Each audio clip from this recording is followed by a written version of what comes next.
Ern, most men will watch this and do nothing. And 5 years from now, they will be standing in the exact same place wondering why their life never changed. But a rare few, and I believe you are one of them, will hear what I am about to say and never be the same again. So listen carefully, because I'm not here to motivate you. Motivation fades by morning. I'm here to show you a law as precise and unforgiving as gravity, a law that has operated silently without exception behind every great fortune ever built on this earth.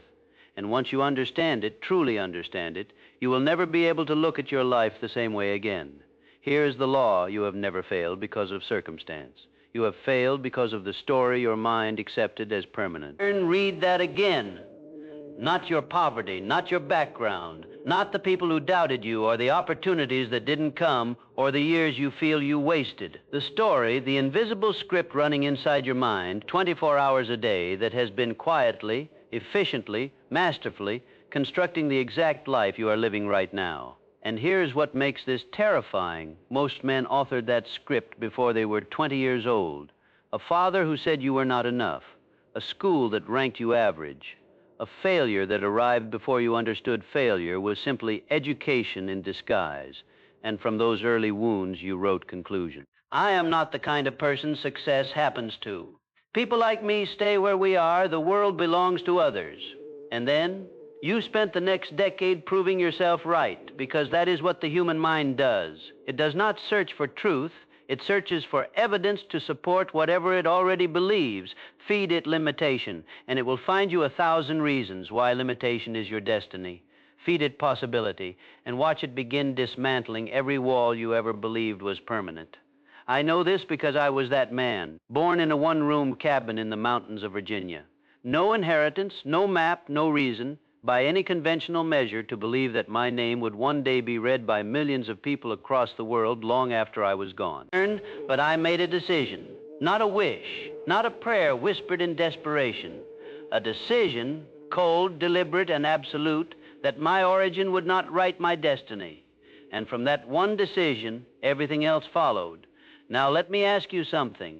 And I want you to sit with this question, really sit with it, because the honest answer will tell you everything about where you are and exactly what it will take to get you where you want to be. What do you actually believe about yourself when no one is watching? Not what you post, not what you tell your friends, not the identity you perform for the world. What does the voice inside your mind say to you at 2 in the morning when the performance is over and you are alone with the truth of your life? Because that voice, that is your real operating system. And until you change what that voice says, nothing else changes. Not your income, not your body, not your relationships, not your future. Nothing. This is the principle I spent 20 years studying in the lives of the greatest men this civilization has ever produced. I sat with Andrew Carnegie, the son of a poor Scottish weaver who built the most powerful steel empire in the history of the world. I studied Henry Ford, a farm boy with almost no formal education who revolutionized how human beings move through the world. I examined the mind of Thomas Edison, a man who was told by his own teachers that he was too stupid to learn, who went on to hold over 1,000 patents and rewire the very fabric of modern life. And do you know what every single one of them had in common? Not talent, not luck, not privilege. They had each at some defining moment in their lives made a complete and unconditional commitment to a single burning desire. And then they organized their entire existence, every thought, every hour, every relationship, every decision around the fulfillment of that desire. Edison did not occasionally think about the electric light. He was consumed by it.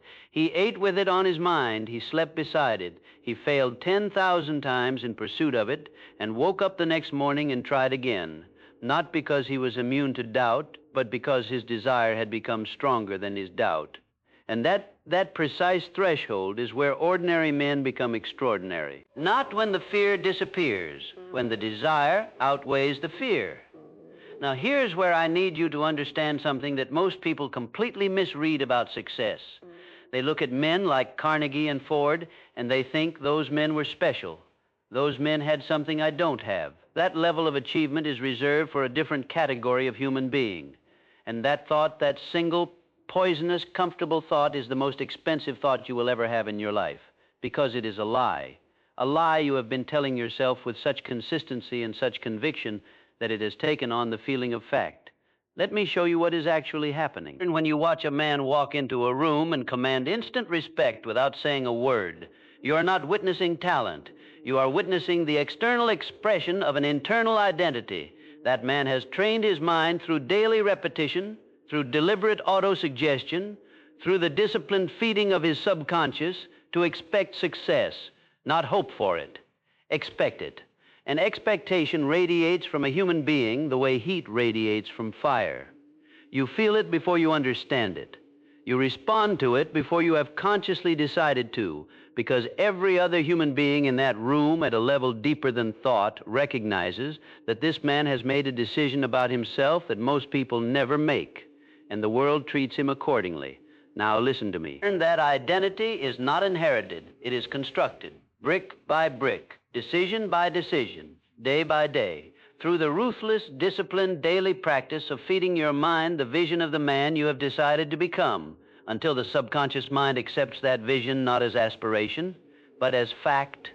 This is the principle I called autosuggestion, and every person who has ever dismissed it as abstract philosophy has done so while unconsciously practicing its opposite, autosuggestion in reverse, filling their mind daily with limitation, doubt, and defeat, and then wondering why their life keeps confirming their worst fears about themselves. Your subconscious mind does not evaluate, and it does not separate the constructive from the destructive, the true from the false, the helpful from the harmful. It simply accepts with mechanical, indifferent precision whatever you feed it with the greatest emotional intensity and the greatest frequency, which means right now, in this moment, you're either building yourself up or tearing yourself down. There is no neutral position.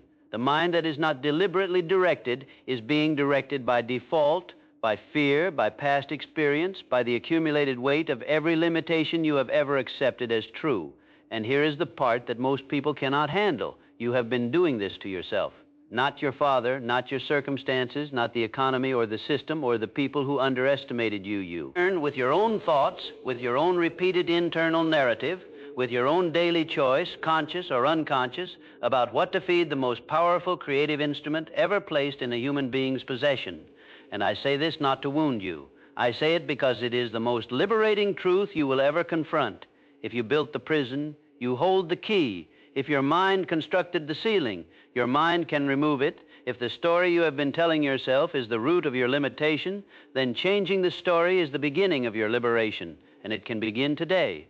Not when the circumstances improve, not when you have more money or more support or more evidence that success is possible for someone like you. Today, with a decision, one decision made completely, irrevocably with every ounce of conviction you possess. The decision of what you want and who you are prepared to become in the pursuit of it. Write it down. Not a vague aspiration, not a wish dressed in ambition's clothing, a specific, concrete, deadline-driven declaration of the exact life you intend to build, and the exact price in effort, sacrifice, and discipline you are prepared to pay for it. Read it every morning before the world gets its hands on your attention. Read it every night before your subconscious mind goes to work without you. Read it with emotion, with conviction, with the feeling of a man who is not begging for a future, but claiming one. Do this for 90 days without wavering. And tell me with a straight face that your life looks exactly the same as it did before. I know it will not, because I have seen this law operate in the life of a penniless Scottish immigrant who became the wealthiest man in the world. I have seen it operate in the life of a farm boy who couldn't read music, but heard a symphony in the hum of an engine. I have seen it operate in my own life, a boy from a one-room cabin in Virginia who made a decision that his mind was more powerful than his origin. And I am telling you with the full, unhesitating authority of everything I have lived and studied and proven, it will operate in yours, but only if you decide, only if you stop waiting for the world to believe in you before you believe in yourself. And only if you understand that the evidence comes after the faith, never before. Only if you are willing to do what most people are not, to continue when there is no proof, to persist when there is no applause, to build in silence the thing that the world will one day be unable to ignore, because that is where greatness lives, not in the moment of recognition, in the years of invisible, disciplined, obsessive construction that made the recognition inevitable. The world will never tell you when you are ready. Circumstance will never hand you a sign that the time has come. There is only one moment that will ever matter, and it is the moment you decide that you are done negotiating with your own potential. That moment can be right now, but only you can make it so. And whatever the mind of man can conceive and believe it can achieve. Now go and do not stop.